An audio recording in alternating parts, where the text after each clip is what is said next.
you're born with five senses: taste, touch, see, smell, and hear. But in this video, they'll be discussing how you're actually born with more senses, but what I'll be talking about is how I think you only need one. Let's get into the video. Let me ask a basic science question. How many senses do we humans have? Sight, sound, touch, taste, and smell. Right? Well, wrong. Besides these 5 empirical senses, there are at least 4 other senses that are rarely cited. Proprioception, sensing one's orientation in space.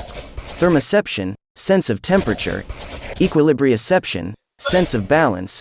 And interoception, sense of one's physiological condition. So this is the part of the video where I describe how I feel about the senses. Ultimately, you are born with 5 senses, not unless you have some disability, anything unfortunate, or it could be a gift.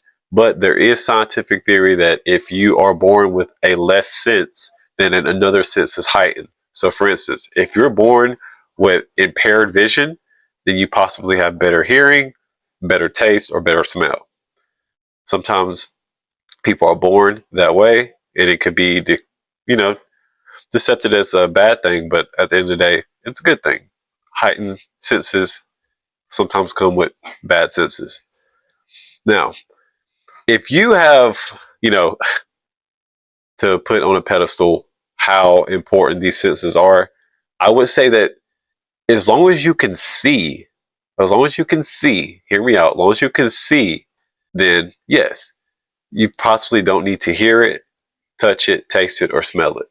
But that will come with experience throughout life. So for instance, as long as you've lived enough time on this earth to experience things, then you know what to look for. So if you see an apple in the store, if you see a car crossing the street, if you see a car you know not to cross the street, things like that, it's just common sense. And if you could see it, then you make that proper decision. That is my opinion. But feel free to let me know how you feel about it. He'll explain the rest of the senses here. So next time someone talks about their 5 senses, you can say that you have 9 senses and then sit back and let them think you have superpowers.